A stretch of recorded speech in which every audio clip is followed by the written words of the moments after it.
All right, hello everybody, and welcome to today's stream. So today, as promised, I'm going to show you Pop! OS 2104. So yesterday, due to a lack of preparation on my part, I just decided to fire up a stream and fire up my Windows machine and do a virtual box install of Pop! OS 2104. That didn't work for whatever reason. I tried messing with it again today, and I couldn't get the installer to work. The farthest it would go, if you watched the stream yesterday, it was painful. The farthest it would go is it would start to get into the installer window and then just crash randomly. And that was as far as I could get it today also. So for some unknown reason, I'm not sure, I actually went back and I installed the previous version of Pop! OS on that Windows machine, and it installed perfectly. Installed, came up, ran. I installed some software, played around. Everything worked great. But for some reason, this newest 21.04 will not install on my Windows machine. However, it will install on my Arch Linux machine. I tried it before deciding to do this stream to make sure that it works, and it does work. So that's what we're going to do today. So today I'm actually going to show you the Pop! 2104 that I promised yesterday. I'm going to show you the cool new desktop. Most of the stuff in this release has to do with the desktop. So there's a different desktop. There's a Cosmic desktop now, has a little dock and stuff. There's some Windows features. There's just a bunch of UI enhancements in addition to the kernel and the background stuff. But that's the biggest part of this release. That's the most interesting, in my opinion anyway, is all of the desktop changes. So we're going to install it today, right now, and we're going to take a look at this Pop! OS, and it's going to be great. Now, I don't have chat. Since I'm on my Arch Linux machine, as you know, I did a stream like a week ago. Little chat that's supposed to be above me does not work for whatever reason with OBS. I haven't really put any cycles into figuring out why that is. Also, starting today, my desktop audio doesn't work, so we're not going to have any cool audio in the background. Yeah, there's just a lot of, I don't put a lot of attention into this machine like I should. I go in here to volume control.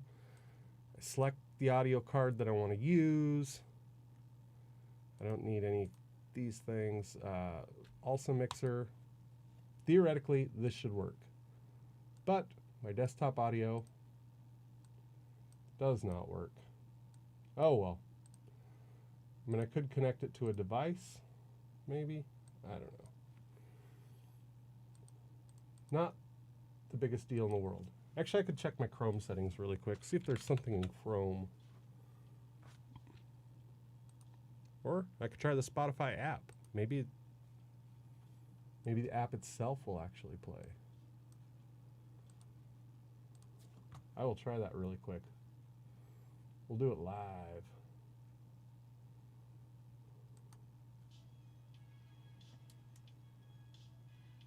Nope, that is also not working.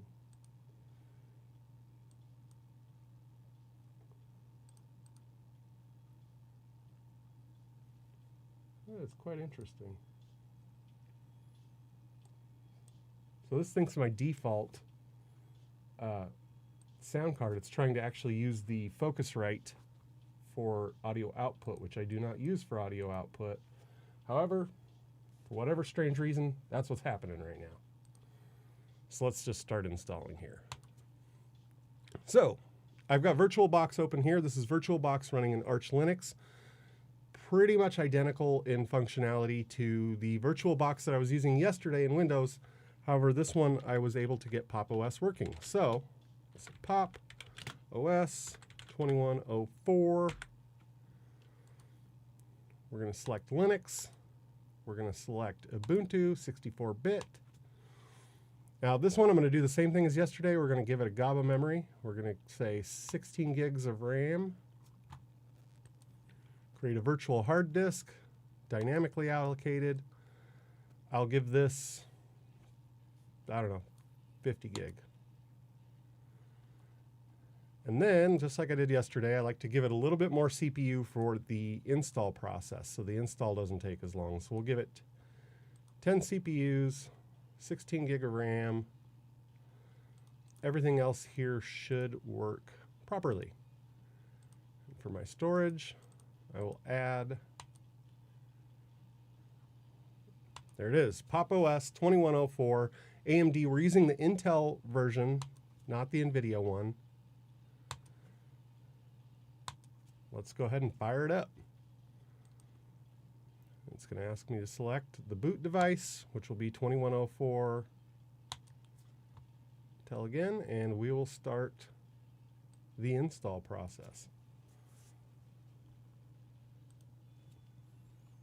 While that's happening, I am going to pop open a chat window so that I can chat with folks.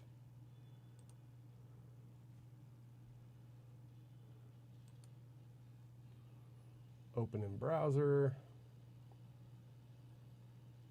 And look at that, we've got a Pop desktop. Yesterday I tried to do this,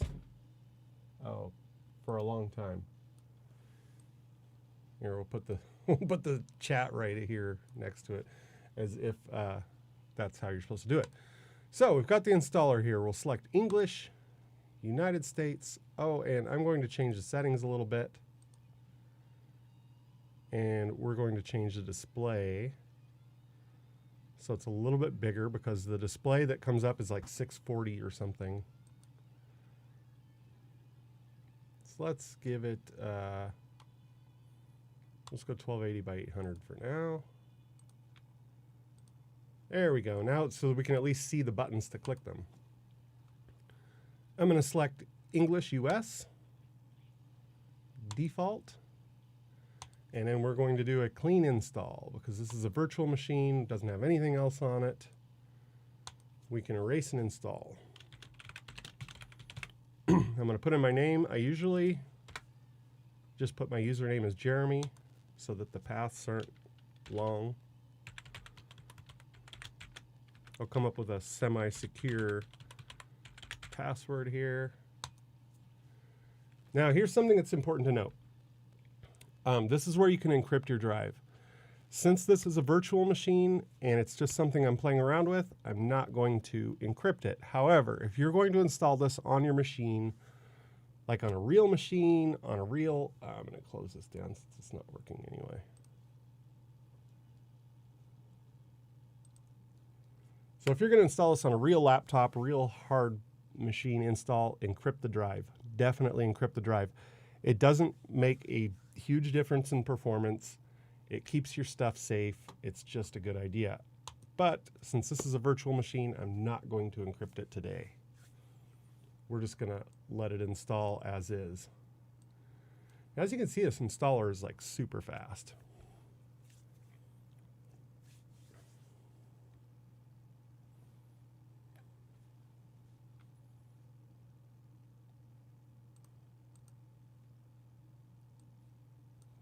Is my other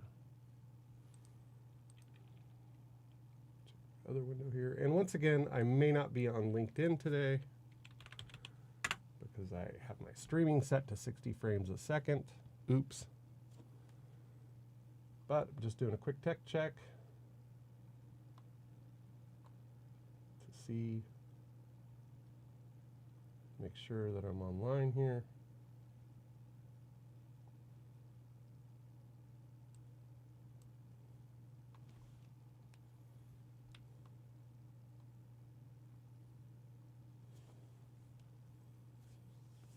Looks like I may not be.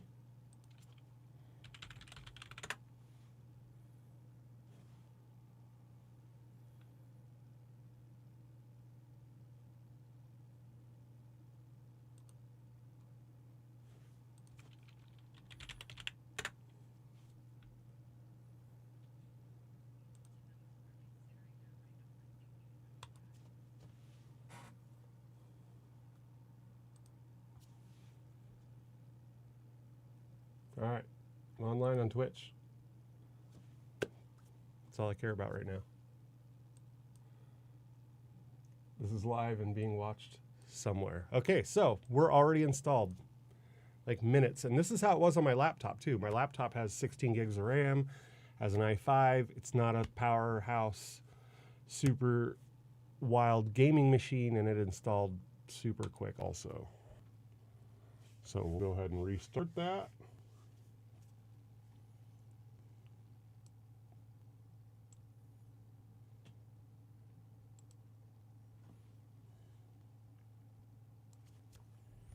There's those scary big letters again that I was getting yesterday.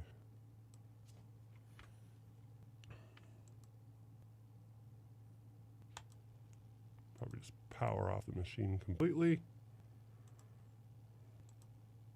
And let's go ahead and start it back up. After this, I am going to go full screen so you can get a good view of what this looks like once it comes up.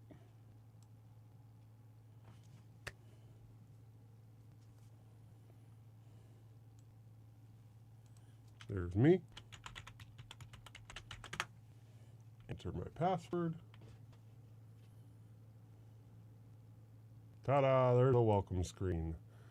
Now let's change these settings a little bit here. Let's make this display nice and big. Whoops, not desktop, displays.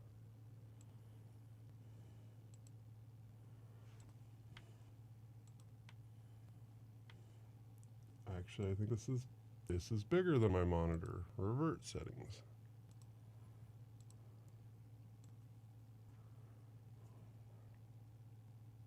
I think this should probably.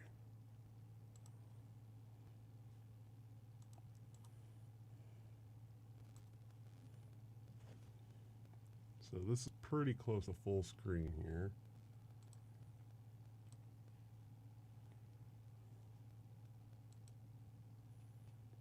But I do want it to be 4:3.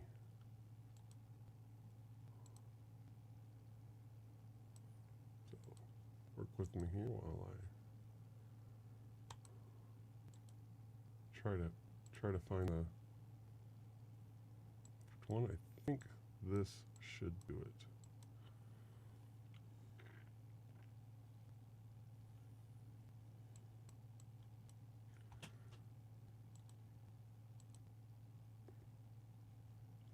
I'm going to take the display down just a little bit.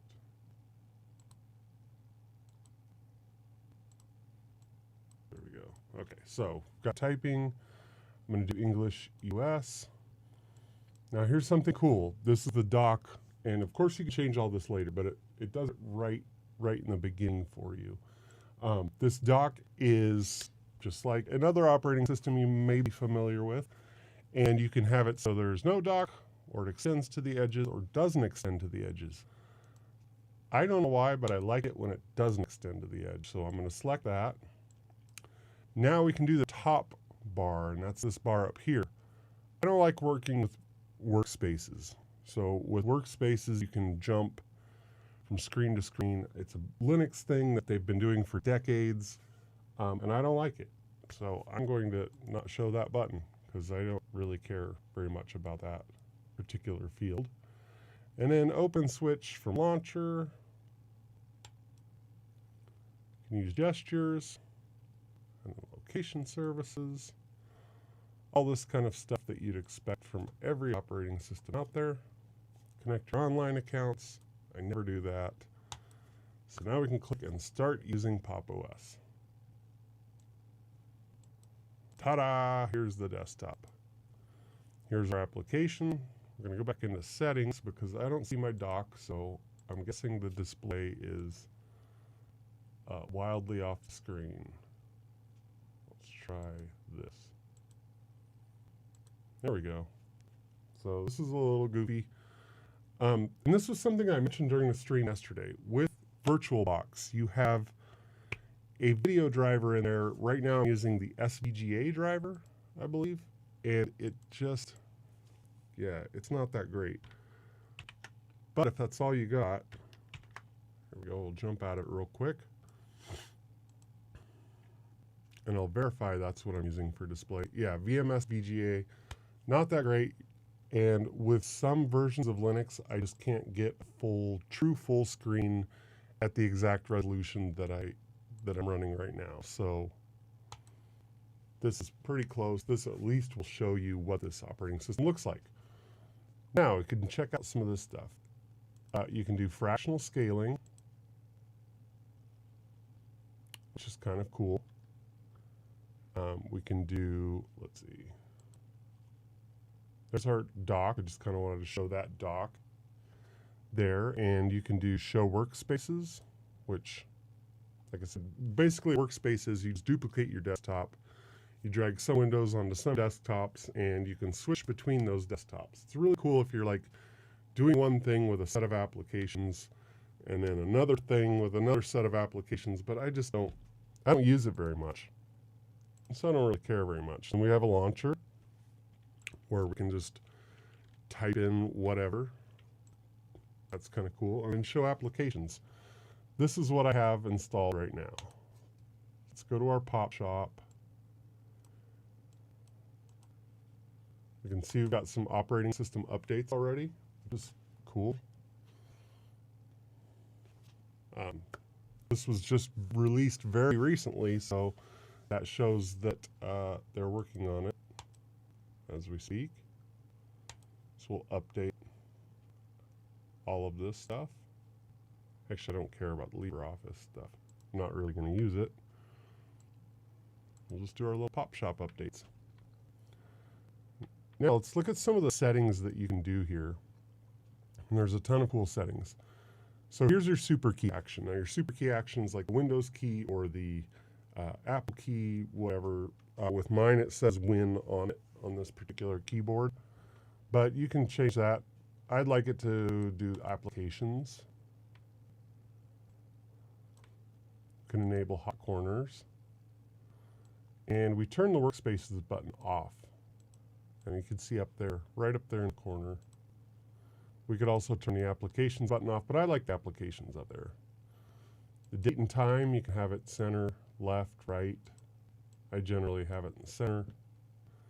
Here's something that's cool, and I mentioned this in the last stream and probably in my article. Show maximize button.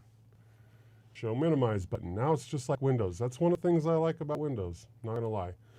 Being able to go here, minimize it, cool, it's gone. Bring it back up, maximize it if I want.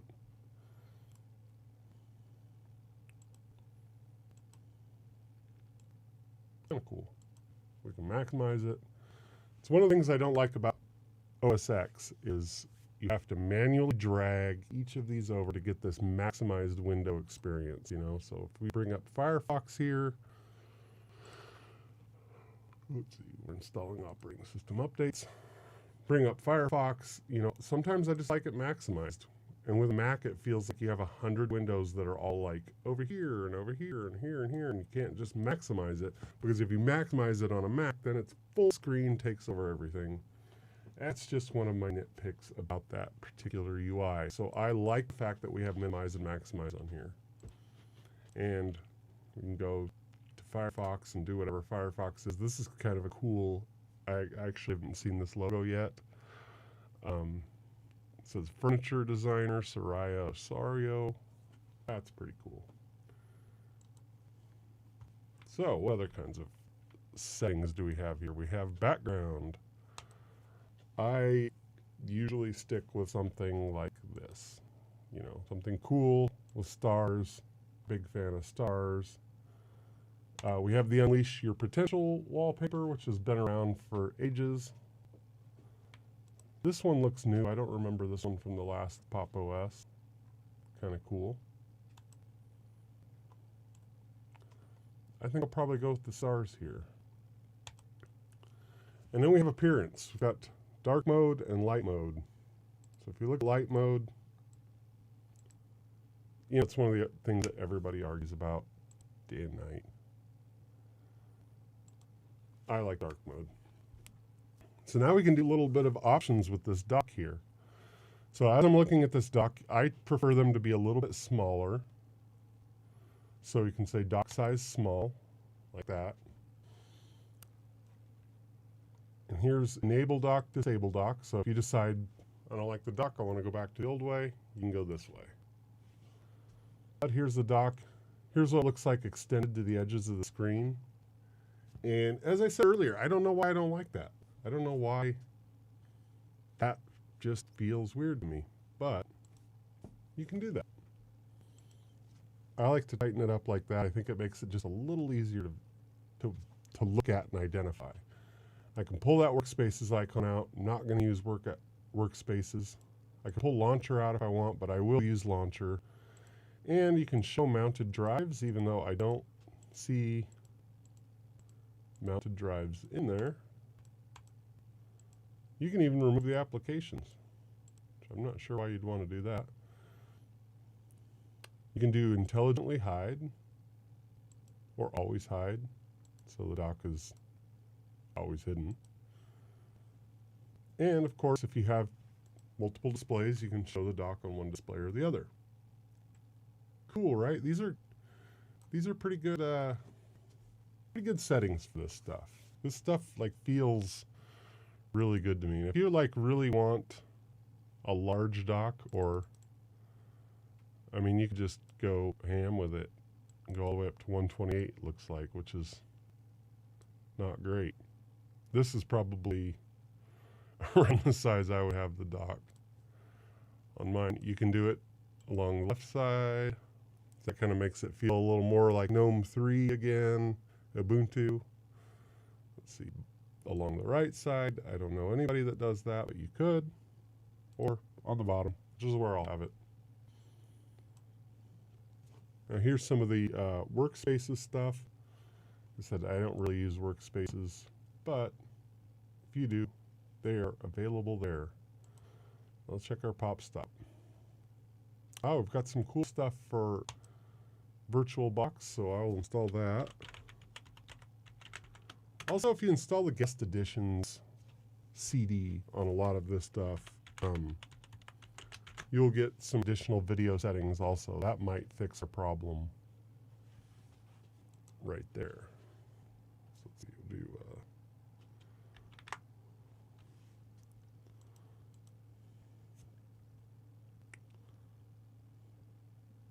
so I don't see the Guest Editions. There it is. Could not find it. Yeah, I'd like to download it from the internet, sure. We'll see what the Guest Editions give us. I would like to insert it. I would like to keep changes.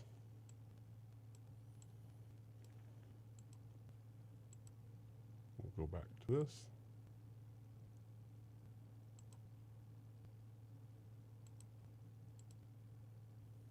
Oh, did I revert the changes? I think I probably did. Let's find out.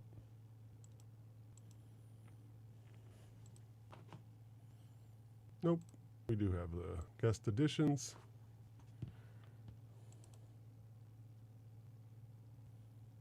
Go to View, full screen mode. And we will run this.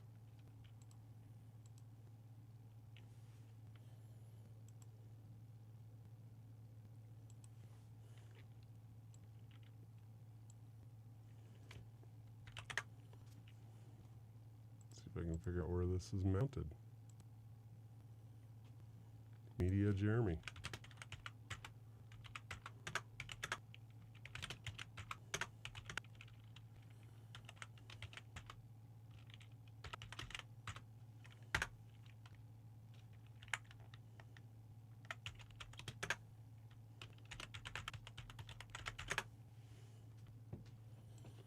And I will install the edition, see if maybe that helps the video thing a little bit. Because you can see I have huge black spots across here. I just can't seem to find the exact resolution I would like. And while we're in here, we'll install Visual Studio Code.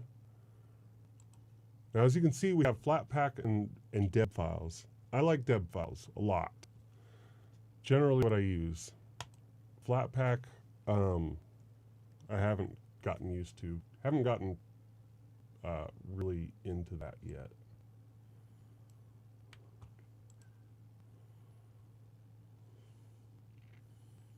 And it looks like I have a few people in chat.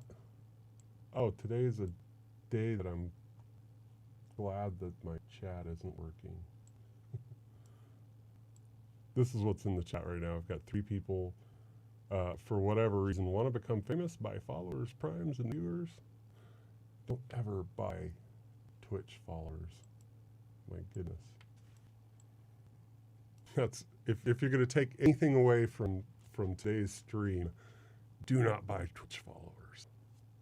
Not only will they be useless, right? So let's say you spend a bunch of money and you get 1,000 followers on Twitch.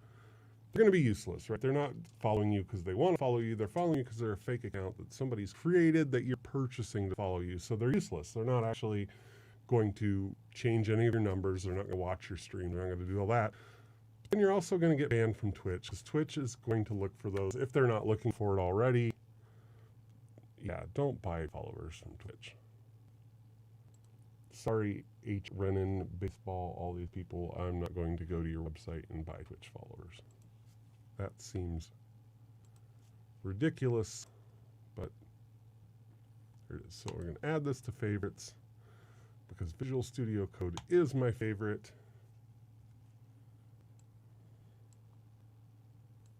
Let's see, this looks like a fairly new version of Visual Studio Code also. Check it out. We've got light theme, dark theme, and high contrast. Generally, high contrast is one of my go-tos. However, I actually prefer a different theme. But we've got code here. No folder open because I don't have anything on this machine. But you can see how fast that installed here. Let's install Atom. That's another one that I really like. Let's see how long this takes. Time it.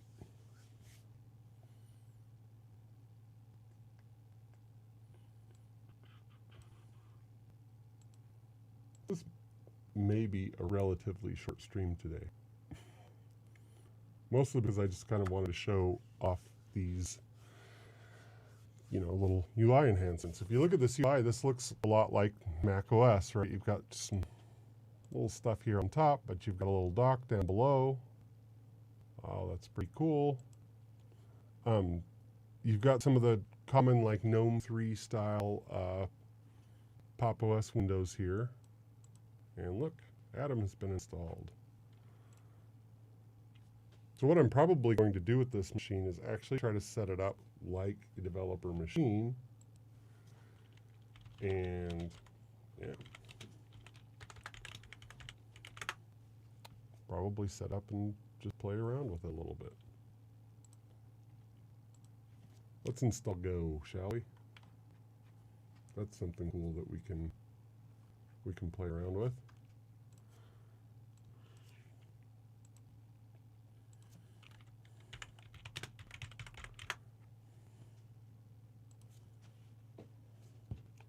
Let's get the latest and greatest Go going here.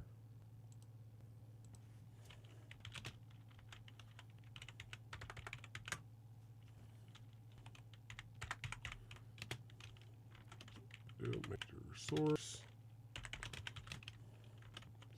Source. Do I have wget? Oh, I do have wget.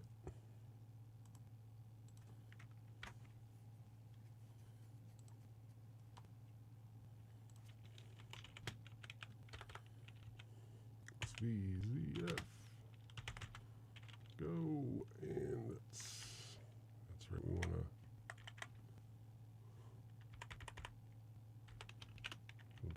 /C and -XCF.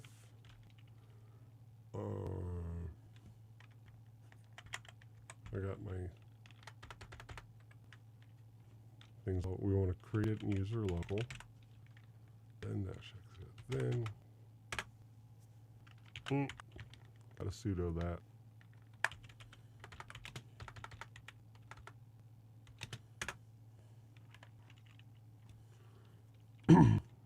Sweet. Do I have Vim? Install Vim.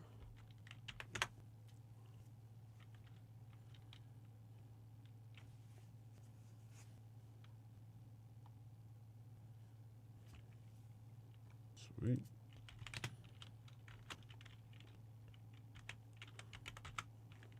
I haven't tested any of this stuff. Actually, this is the first time I've done this. I didn't even do it on my laptop.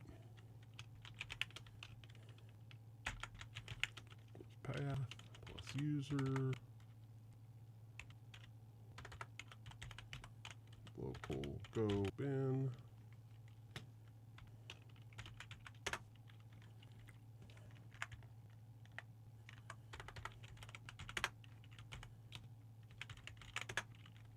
There we go. That easy. Look how fast we installed Go on this machine. It's just super fast, really snappy. You know, as you go through these different windows and you start just bouncing around doing stuff, it's just fast. It's snappy. I did do, as a part of my article, show you OS first impressions. Scroll down here. Geekbench. This was the Geekbench score for my laptop, which is great. I mean, it's pretty fast. Multi-core score is really good. I compared it with Windows. So I'll go to the Jeremy Morgan profile. And here we can see this. Go down to my laptop in Windows. We can see it's actually a little bit slower, believe it or not. I wonder if it's the same. Appears to be the same laptop, so it appears to bench just a little bit slower. Different Geekbench version, but I'll have to run that again. Because if I remember right, I thought it was faster than the original install. Digital Storm, Windows 19, Nova laptop. Yeah, it looks like Windows is a little bit faster. Ouch. On the laptop. So pretty cool. See, what else can we do besides, anyone in chat with any suggestions besides where to buy followers? Crying in a bucket.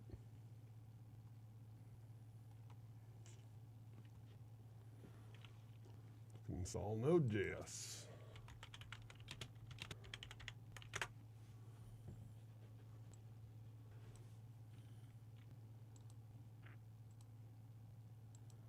Got Go installed on here.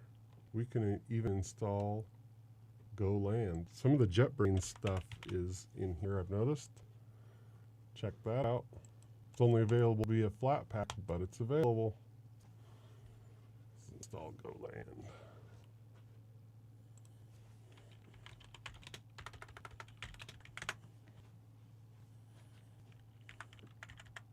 That answers that question. Python 3 installed by default.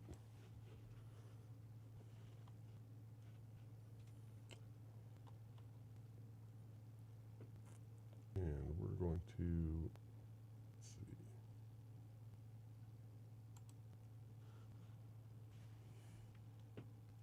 How can we install Node.js? It's been a while since I've installed it. 6 months.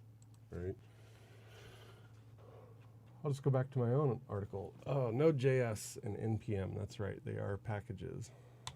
GoLand has been installed. Pretty fast, right? Apt install Node.js NPM.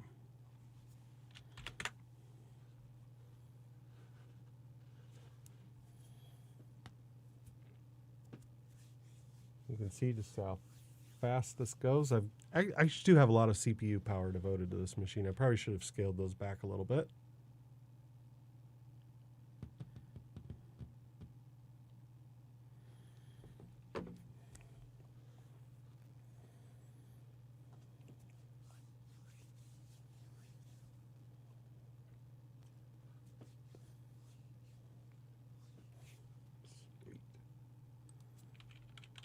And it's going pretty quick for the install here.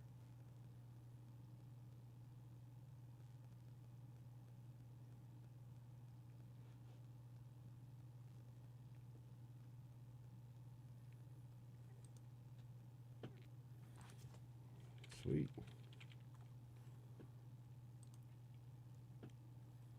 So it looks like we're installed here. Node V. Sweet. So now we've got NPX. Right? Sweet. Let's go here and we'll make dirt projects.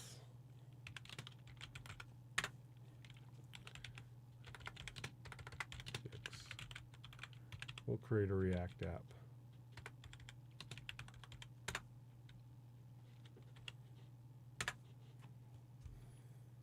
Let's just see how fast it would be to spin up a quick React app.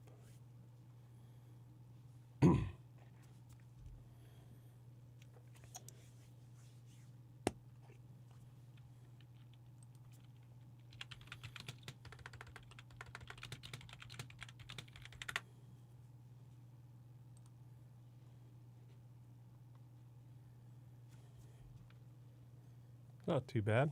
It's probably about normal, I'd say. Creating a React app gets bigger and bigger every year. But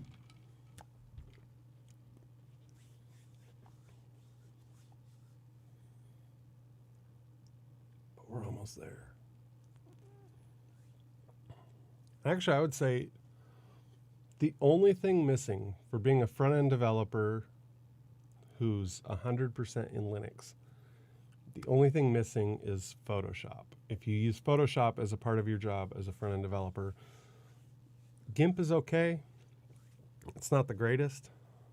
As we can see, I need to update my NPM. I'll just do that really quick. GIMP is okay. I use GIMP a lot, but it's not the greatest in the world. So if you use Photoshop or any of the Adobe suite of products, they don't run in Linux yet, so that's pretty much the only thing you're missing. But you'll be able to run Visual Studio Code, Node, several different editors. You'll be able to do just a lot of different things. And for front-end development, I love using Linux for front-end development. For back-end development, it depends on whether I'm developing like a .NET app. But most of the time, if it's something in Go or Python or .NET Core, it's on Linux. Everything is here that you need and more, so it's pretty cool.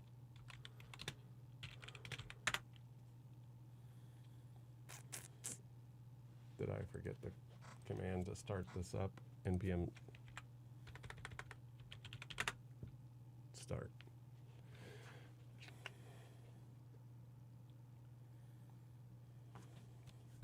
There's our React app. Yay! So we're able to do that just super, super quick. Very nice. What else could we do? We could do a view app.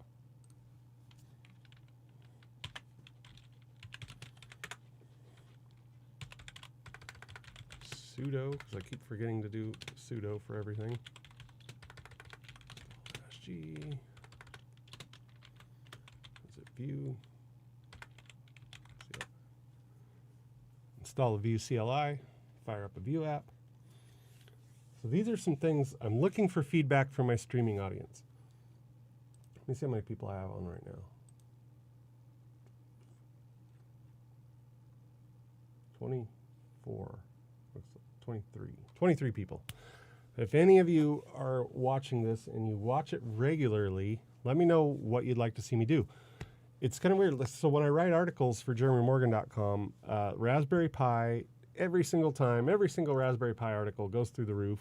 Same thing with streams, Pop! OS streams. I did this Pop! OS stream yesterday and had just a ton of people on. So clearly, folks like it when I talk about Linux and Raspberry Pis, but I also do .NET stuff. I do Golang stuff. I do Python stuff. So I'm just kind of curious from anyone who's watching, reach out to me on Twitter or jeremymorgan@gmail.com. Let me know what you want to see me work on. Do you want me to just geek out on random stuff? Because that's what I've been doing on my stream since I've started it. I don't really have a theme or a real direction that I go with yet, but whatever the people like. I do want to do a series of learning Go. Like I want to teach Go on stream and learn Go together. I think I'm going to do that very soon. This week, I'm going to do some computer vision stuff with Azure. I wrote an article a while back for Code Project doing that, and we're going to use Blazor and Azure together. It's kind of cool. One of the reasons it's cool is that the Face API has been around for 2 or 3 years, the Azure Face API. You can access it from just about anything in the world except for a Blazor app. There's no solid directions or documentation or anything to use a Blazor WebAssembly app to communicate with that. So I figured it out, wrote an article about it, and I'm going to do a stream about it. So you can send in pictures to that Face API and go back and forth. It's pretty cool. All right, so I think I have the View API. I see a bunch of warnings there, but we'll see. Nope, looks like it works. We'll create test project.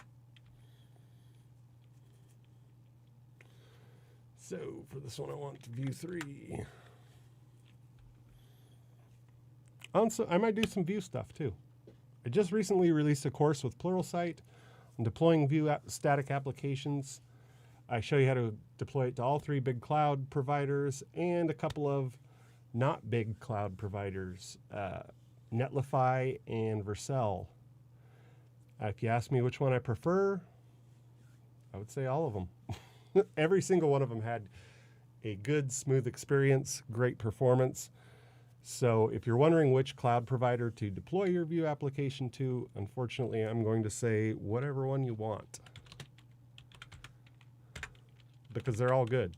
Like they all have some really good qualities to them. They were all really fast. Pretty great. There we go. Here's our View app.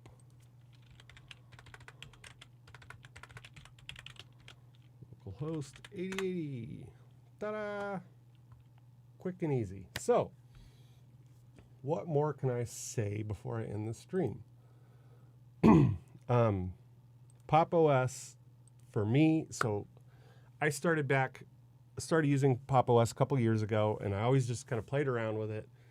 And I got to really like it. And in January, I had my laptop that had Arch Linux on it, and I love Arch Linux. I'm using Arch Linux right now to do this stream.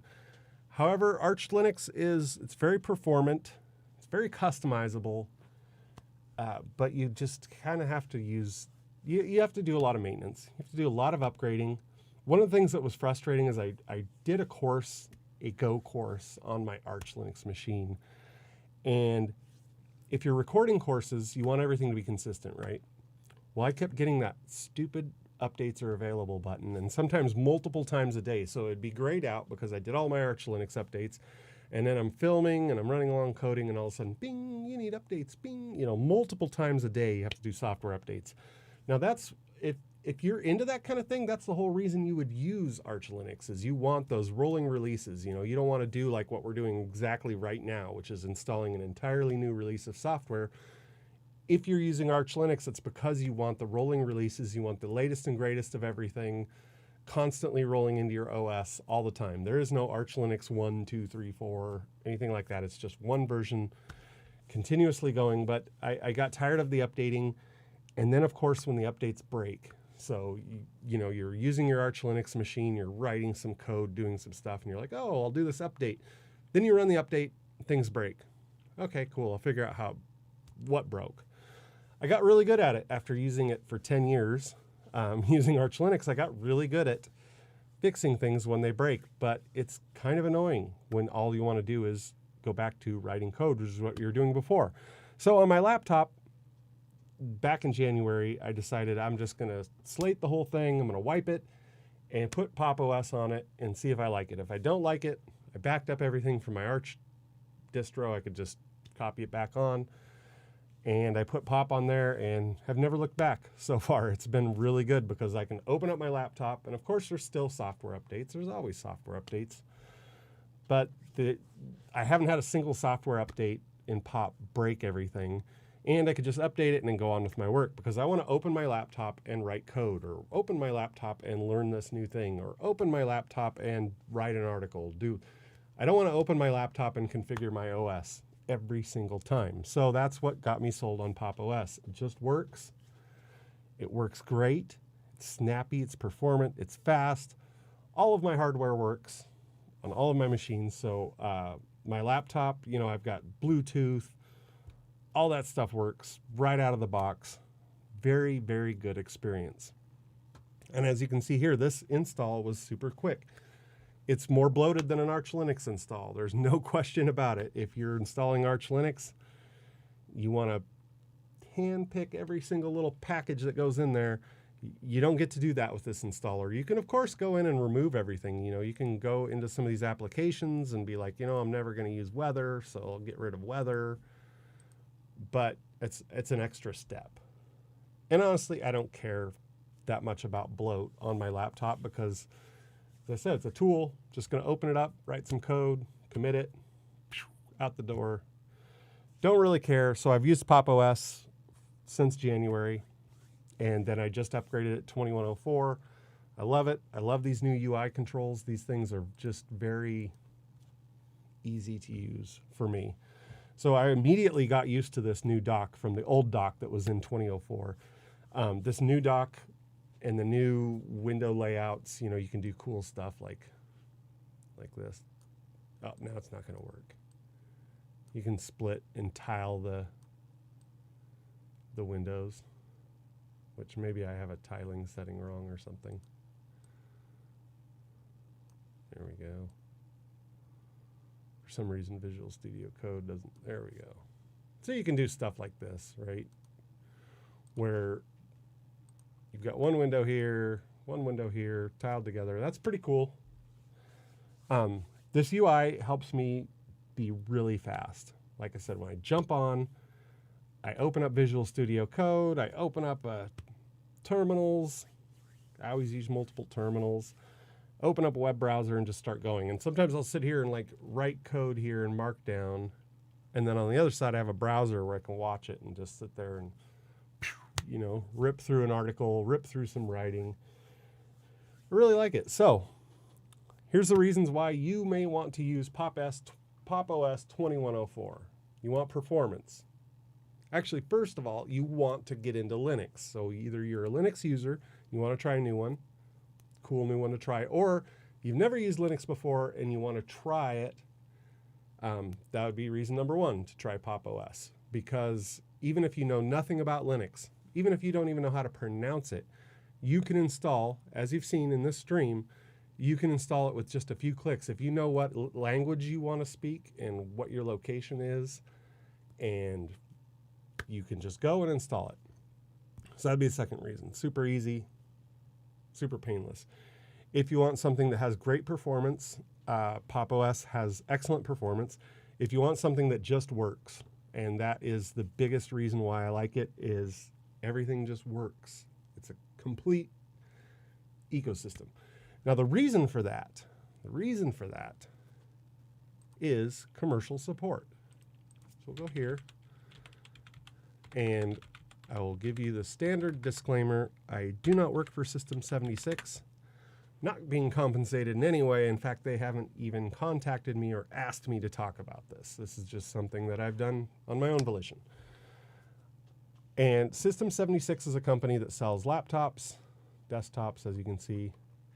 I'm waiting for this Gazelle right here to become available. You can notify. This is the one that I want to buy for my next laptop upgrade. But they sell hardware. They're a hardware company. But in their hardware, they have, of course, Pop OS, which is their operating system that they built. It's forked off of Ubuntu. So it's basically Ubuntu under the hood, but they do a lot of UI enhancements. They do a lot of hardware enhancements. They do tons of enhancements because, System 76 pays engineers to work on Pop OS, because the better Pop! OS performs, the better their hardware looks, right? So if they're selling you a laptop and it has this Pop! OS and it's junk, then you're going to immediately think, well, their laptop's junk. So they have a vested interest in supporting this and making it work good. And they've done an excellent job of that. They've done a fantastic job building a great, awesome operating system. So I think that's kind of their secret is, you know, they're in there making performance tweaks. They're in there doing hardware tweaks because they want their hardware to look as good as possible. Their laptops, I mean, you can get servers. Yikes, those are expensive, but I'm sure they're well worth it if you need it. You can get these little mini, this thing's another thing that I've looked at. I kind of like this little mini thing. So I use a Mac Mini. I've used the Intel Nooks. Sometimes I just like these little tiny little machines. You can get one here. You can design it on their website. 10th gen. I'm not sure why the 10th gen is less than the 11th gen. Probably a good reason for that. And then look, you can select an operating system. You can say Pop! OS, full disk encryption. This is the version that we're using right now, that we're sitting on right now. Or you can do 2004 or Ubuntu. They'll put Ubuntu on it. And of course, I mean, you could put anything on it. You could put Windows on it if you really wanted to. Select all your hardware, punch it out, ready to go. So just for instance, if I were configuring one of these little ones, I would say I probably wouldn't go too wild on the memory, but 32 gig really gets you where you need to be. Hard drives, terabytes usually enough for me for anything. Not going to do the launch keyboard. These are clicky mechanical keyboards that they've been working on. They've been putting a lot of work into this. I'm sure they're great. I'm not a mechanical keyboard person at this time. But if I wanted to get this, get a couple years warranty on it, $1,200. Not bad. So that's $1,200 for 32 gig, 1 terabyte, 4.1 gigahertz.